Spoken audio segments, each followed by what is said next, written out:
Jeremiah is sometimes called the weeping prophet. He lived during a period of great political upheaval and understood himself to have been called by God to speak to those times, whatever the repercussions. In Jeremiah's case, the repercussions were difficult. He was alienated from family and friends and was rejected by his community. Jeremiah was probably the inspiration for Jesus' observation that a prophet is not accepted by his own people. Mark 6:4, Luke 4:24, and John 4:44. And he despaired over the fate of the country that he criticized and loved. Besides tremendous personal loss, Jeremiah witnessed the greatest collective loss recorded in the Old Testament, loss to the Babylonians of the land and nationhood that his people believed was promised to them by God, and loss of the temple in Jerusalem, where they believed God was present. Jeremiah lived in the southern kingdom of Judah, which survived after northern kingdom of Israel had been defeated by the Assyrians in 722 BCE, and its people scattered. And that is what we call the 10 lost tribes. Jeremiah preached for over 40 years, from 627 BCE through Judah's defeat by the Babylonians and the exile of its population in 586 BCE. The book contains collections of oracles attributed to Jeremiah. That is, the speeches made as a mouthpiece to God, like other prophetic books.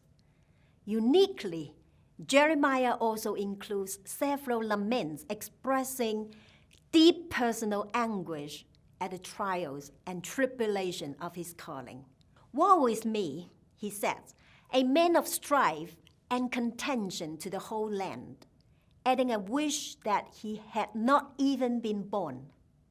Jeremiah is tortured by his role as a prophet, identifying both with God and with Judah, whom he believes God is punishing. In Jeremiah, God reveals his own passion for his covenant people. In some places, we cannot immediately know who is speaking, whether it's Jeremiah or God. At times, Jeremiah's personal laments blur the line between prophet and God. Jeremiah chapter 8, verses 22 to chapter 9, verse 3 is a good example. "Is there no balm in Gilead? Is there no physician there? Why then has the health of my poor people not been restored? Oh, that my head were a spring of water, and my eyes a fountain of tears, so that I might weep day and night for the slain of my poor people.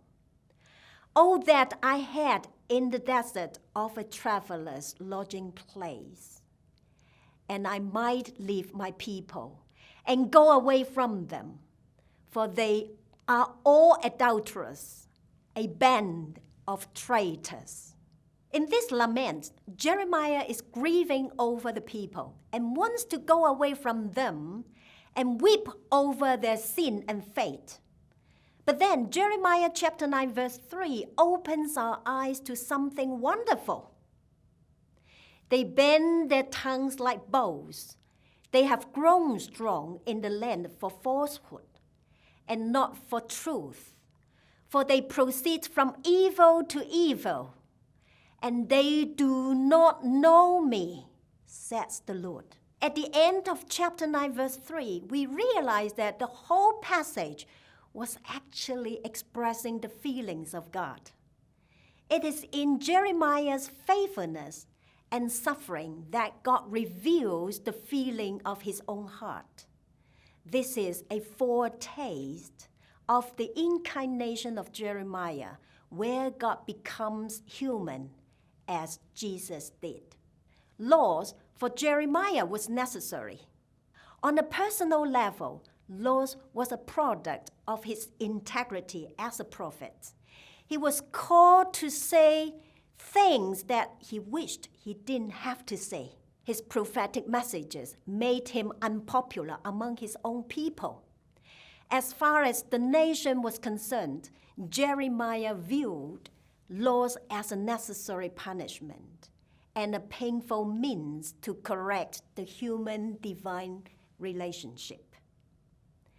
Despite his own hardships, the defeat of Judah, and the destruction of the temple, Jeremiah was confident that God would restore not merely the nation, but the very heart of its people, reconciling them to God, to land, and to each other.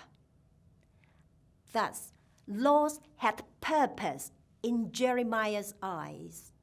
Laws aimed for restoration, as expressed in chapter 30 to 31.